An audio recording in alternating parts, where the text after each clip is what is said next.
Okay, so today we're going to try something a little different. Oh, Yeah, we're going to Capella. okay. But before you go picturing, a whole choir all lined up in robes, Right. this one's more of a solo act. And the soloist is you. Oh, interesting. Yeah. Yeah. It's all based on some of the thoughts and experiences you shared with us, in your notes. I see. A deep dive into the listener's mind. Exactly.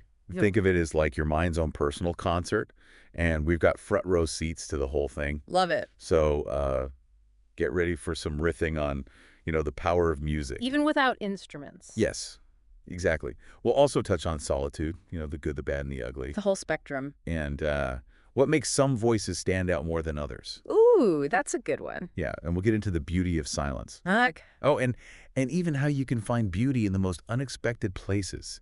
I'm intrigued. Let's dive in. Let's do it. One thing that really jumped out at me from your notes was your point about how music can make us feel so much, even without lyrics or fancy instruments. Right. You mentioned that, like, even a simple melody can totally move you. Yeah, it's fascinating, isn't it? You don't always need a whole orchestra or even words to feel something really deeply with music. It's true. It's like sometimes, a song just hits you right in the feels, even if you have no clue what the lyrics are saying. Totally. I remember once I was listening to this sitar piece, and like there were no words at all, but the emotion, the raw emotion was just so intense. I know exactly what you mean. It's like music has this incredible ability to bypass language altogether Yeah. and speak directly to our emotions. It's pretty amazing when you think about it. It really is. And it kind of makes you wonder why that is, right? Like, how do these sounds have such power over us? That's a great question. Is it something we're just born with, or is it learned? Well, there's a whole field of study dedicated to this, music psychology. Oh, really? Yeah. And researchers are finding that a lot of it has to do with how our brains are wired. Hmm. Like, think about it. Minor chords, they often sound sad, right? Yeah, usually And that's pretty much universal no matter where you're from or what kind of music you grew up with. that's true. I never thought about it that way. Whereas major chords, they tend to feel more upbeat and happy.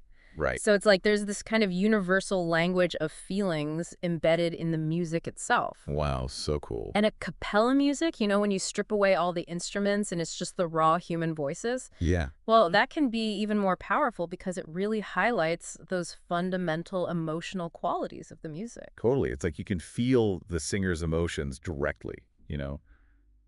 No distractions. Absolutely. Now, speaking of feelings, another thing that stood out to me in your notes was your honesty about solitude. Yes.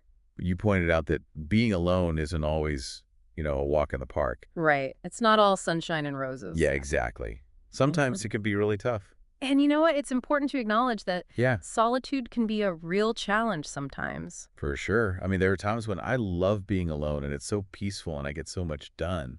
Oh, absolutely. It can be wonderful. But then other times, it can feel really lonely and isolating. Exactly. It's a double-edged sword. Yeah, it is. So what do you think? Is solitude ultimately a good thing or a bad thing? That's a tough one. I know, right? I think it's more nuanced than that, It's not simply good or bad. Okay, I see what you mean. It's more like solitude can be incredibly valuable, but it can also be really tough. Okay, so it's like anything else in life. It has its pros and cons. Right, exactly. And I think the key is to find a balance that works for you. Yeah, finding that sweet spot. Yeah, because on the one hand, solitude can be like this amazing crucible for personal growth. How so? Well, when you're alone, you're forced to face yourself. True. You have to confront your thoughts and your emotions head on.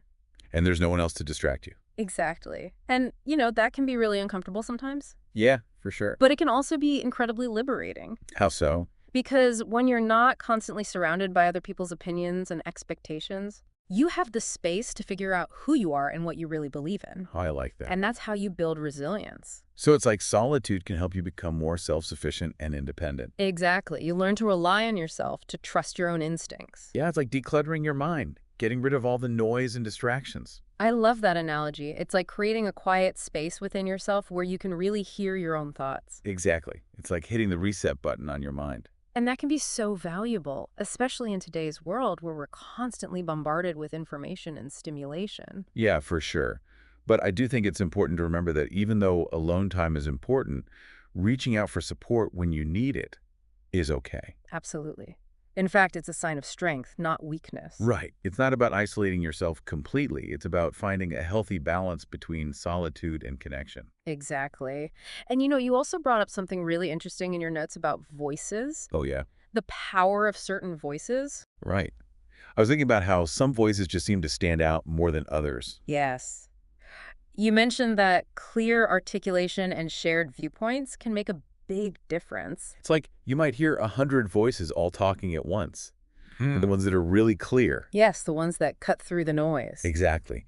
And the ones that speak to something you personally connect with, those are the ones that really stick with you. Absolutely. It's not just about being loud or shouting over everyone else. No. It's about being clear and concise Yeah. and finding a way to connect with your audience on a deeper level. So it's more about quality than quantity. Exactly. If we zoom out a bit, this actually ties into the psychology of persuasion. Oh, how so? Well, think about it. Hmm. When someone can articulate their ideas clearly and find common ground with their audience, Mm-hmm. their message is going to resonate more deeply. Right. It's like building trust and rapport. Exactly. It's not just about the volume of their voice, it's about how effectively they communicate. So it's about being authentic and genuine and speaking from a place of shared understanding. Precisely. And this raises another interesting question. What's that? How do we make space for dissenting voices? Oh, good point. The ones that might challenge our views or present a different perspective. Exactly. Because those voices are important too, right? Absolutely. I mean, Yes. even if you don't agree with someone, hearing a different viewpoint can help you grow and learn. I completely agree. It can push you to think critically about your own beliefs and assumptions. Yeah. It's like challenging your own biases. Exactly. And it can help you see the world in a more nuanced and complex way. Right. So it's about finding a way to engage with dissenting voices respectfully, even if you don't agree with everything they say, Absolutely. It's about having a dialogue, a conversation.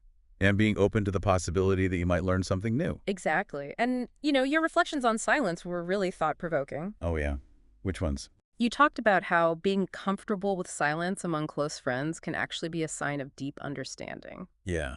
It's like you don't always need to fill every moment with words. Right. It's like you can just be present with each other. Exactly. And there's a sense of peace and comfort in that. It's a beautiful thing. And it's interesting because the meaning of silence can actually vary from one culture to the next. Oh, really? How so? Yeah, like in some cultures, silence might be seen as awkward or disrespectful, Huh. Never thought about that. but in other cultures, it's a sign of respect or even a deep bond. Wow, that's fascinating. So it's all about context. Exactly. And I think with close friends, there's often this unspoken understanding. Right. You can just be yourselves, no need to put on a show or force conversation. And there's a real intimacy in that. It's like you're comfortable enough with each other to just be. Yeah, and there's a sense of trust too, right? Like you don't need to fill the silence because you know the other person is there for you. Exactly. There's even a name for it, companionable silence. I love that. It perfectly captures that feeling of comfortable quietude among close friends. Right. It's like your companions in silence, and that speaks volumes about your relationship. Absolutely. It's like a different kind of communication, a silent language of understanding. Beautifully said. Now, you shared this really lovely example of finding beauty in simplicity Which one was that? at the gym. Oh, yeah. You described this unspoken connection with the other people there, all working towards their fitness goals. It's like this silent camaraderie, you know? Yes. Everyone's pushing themselves, sweating it out. Mm-hmm. And even though you might not be chatting or anything, there's this shared purpose, this shared sense of striving for something better. It's really beautiful, isn't it? It is. It's like everyone's there to improve themselves, to become healthier and stronger. And you're all in it together, even if you don't know each other's names or stories. Exactly. It's like a microcosm of the human spirit, this drive to grow and overcome challenges. I love that perspective. And it reminds me of the Japanese concept of wabi-sabi. Wabi what? Wabi-sabi. Okay, I've never heard of that. It's a really beautiful concept. What does it mean? Well, it's kind of hard to translate directly, but it's essentially about finding beauty in imperfection and impermanence. Oh, interesting. Like, imagine the worn texture of a well-used tool, Okay, yeah, or the quiet grace of a simple tea ceremony. I can picture that. Those are examples of wabi-sabi. So it's about finding beauty in the simple things, the everyday things. Exactly. And appreciating the beauty of things as they are, even as they change and evolve.